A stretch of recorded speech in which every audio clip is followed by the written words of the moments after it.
hell, you just mentioned Gideon like he'd know immediately who that was. And then when he asks, you start going into Chinese zodiac stuff? Just tell him who Gideon is. Yeah, honey. Want some company? Prostitute hangs around clinic for that sweet, sweet clinic patient money. What key? What key? I'm glad the writers decided to keep up the continuity about how no one in this universe knows how to use a key. I know Cecil told her to stay there, but the other door isn't locked, and that would appear to be the exit where her husband is close. You can't help them. They have to help themselves. Really, what these flashbacks do is prequelize the sequels by explaining way too much of John's psyche before he became Jigsaw. How he arrived at this philosophy is meaningless now, since he's dead and his other disciples aren't following the rules, and the rules have murky guidelines as it is. Okay, let's review. No, we just did that. Girl loves boy, boy loves girl. Boy gets girl pregnant, girl loses baby, boy turns into a serial killer. This is also known as the circle of life. This wasn't about Rig saving his friends. He's being recruited. So now Strom thinks Rig is being recruited? Strom doesn't actually do any detective work. He just stares angrily at and then shouts something that sounds intelligible. Hey, asshole. You jump off that block, you electrocute him. So I'll point this gun at him to illustrate how careless you're being. Also, I'm wondering something. Eric Matthews is so gung-ho about not giving a f***. What would have happened if they discovered that Hoffman's trap didn't work at all? Would Hoffman just shoot them in the head and bounce? Rig conveniently had a flashback that would later pay off in a flashback that Hoffman has. Also, Matthews appears to have nothing to do with any of this other than Rig wants to find him. So why keep Matthews alive for 6 months for this endgame? Did Hoffman know he was going to put Rig through this 6 months ago? Why not just use his wife? I'm beginning to think this whole series should have been called Flashbacks, or just plain Flash for short. Copyright be damned. The message Rig got told him to become the teacher and save a life, and to go where it all began, and he immediately thought, I know, it's at that school where I punched that teacher. Also, movie covers so much of the same ground we just saw a minute ago, it's practically mudding through its plot right now. This clock serves as a reminder that Rig has wasted nearly an hour in what should be a frantic search for his partner. It also serves as a reminder that you should never watch the movie Nick of Time. How the f*** do they wake up exactly when he arrives? You can't time this shit. Plus, a jump scare in a Saw movie is like a dick in a toaster. Just doesn't belong. Hold on while I try and come up with a better simile. So, whoever's behind all this set up spikes that hit all his major arteries and missed hers. I guess since we find out Dr. Gordon from the first movie is behind a lot of these traps, he could have done this. But think about this for a second. He was able to accurately shoot rods through these people with their clothes on, and he was able to shoot these things through two bodies with a crude machine that I guess has some sort of hyper-accurate GPS on it. Man, the writer's room for these movies must have been a barrel of laughs. Saw, what these movies are edited with. You gotta save yourself. I'm so confused. The hard part with the spikes is over. This is just a key. How hard is it to put a key in the harness and unlock her from this thing? Past Rig's judgment got fixed and got her freedom back. Strom really can't stick with a theory. Yeah. Second address? Why are they looking for the second address? Remember this guy? Our blank's got a bunch of properties. Last known address, just a couple blocks from here. How would you know he has a bunch of properties but not know all the addresses of said property? Look out! Also, was the guy dusting a loaded crossbow? They must have gotten the backup CSI crew. It's the lair. Where's the lair? Rated, it doesn't exist. Jigsaw wanted us to find that place. Where's the new game being played? Find what place? This place? But Agent Perez just said it didn't exist, like we're supposed to know what that means. These agents go through so much information and talk so fast, it's like CinemaSins trying to explain what they think is going on in Terminator Genesis. Keep in mind, this scene also happens immediately after one of their forensics team gets shot in the face with a spike. Agent Strom is surprised to find out he has a partner, Agent Perez, who was always by his side. Hello, Agent Perez. Lucky for Team Jigsaw, the correct FBI agent found the tape, when it could have been any number of officers at the crime scene or some random homeless person looking for a place to crash. This throw shit around the office scene is brought to you by weird subliminal cuts of Agent Perez, as if we needed to know what Strom was angry about. Guys, I want to give you some happy news. Wedding back on, and major discovery in Bay. That damn layer asks questions, gives few answers though. I'm just gonna take down a bunch of random pictures and I'm sure that will help me solve the case. What's with the doll? What's with the tricycle? Who were John's business associates before he went insane? If there really are hundreds of hours of interview footage with her, I'm guessing all of these questions have been asked and answered. And he is your f***ing lawyer! During this flash sequence, are we supposed to believe Agent Strom actually pulled a gun on Jill? Or is this just...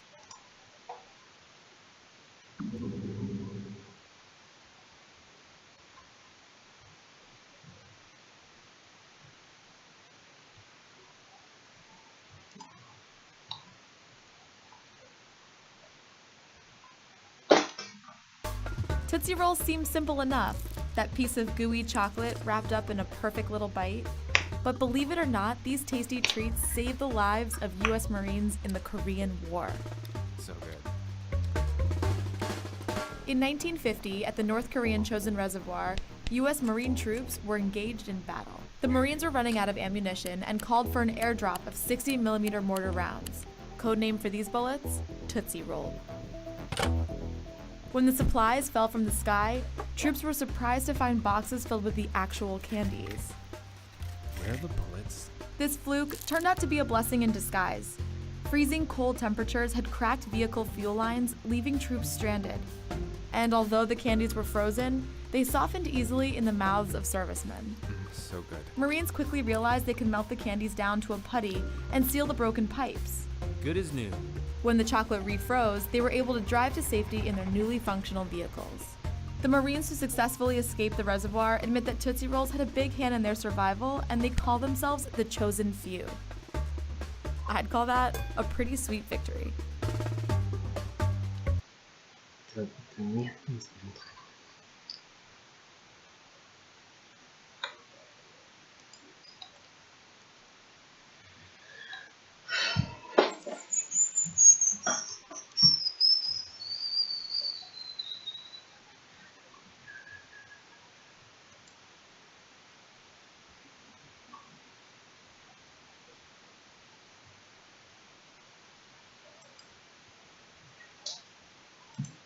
Him imagining it.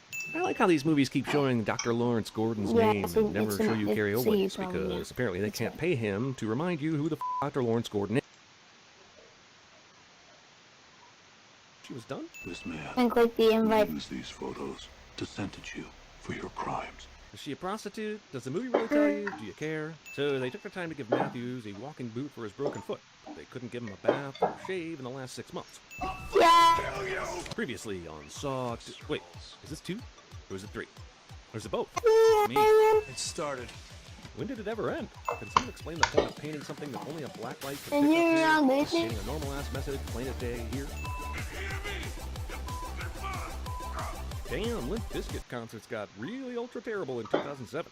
Be careful. There are cameras watching, and you must hide your identity. Couldn't the new Jigsaw have given him these instructions before he walked into the motel? What's good as a disguise when all the cameras have picked him up already?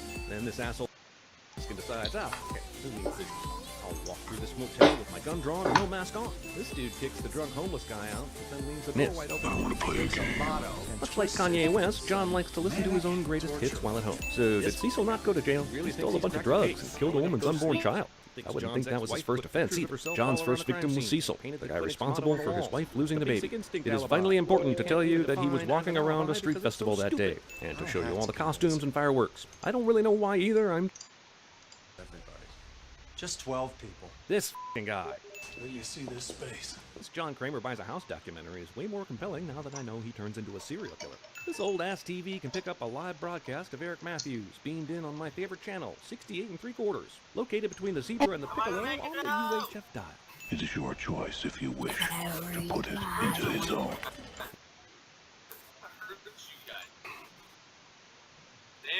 Don't even worry about that. Wait, kill your ears. I really hope it comes out better than Ping.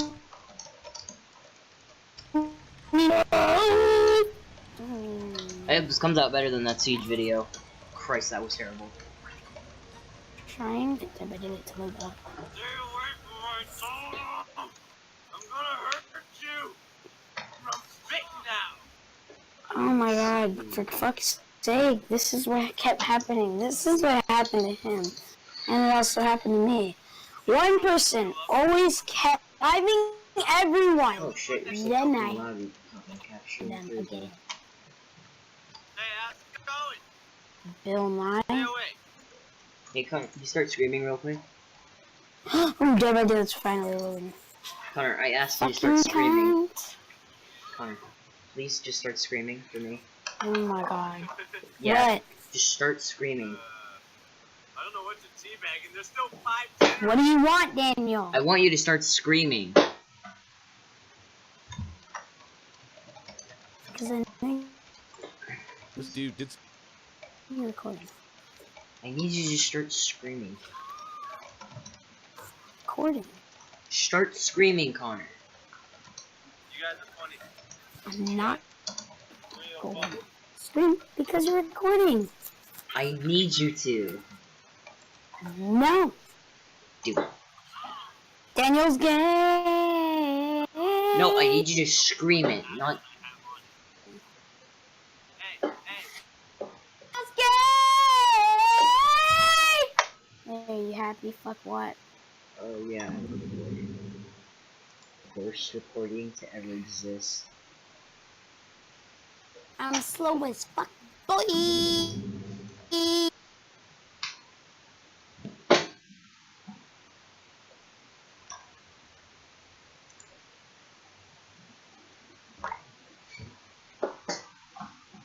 Yeah, it's a you problem, yeah.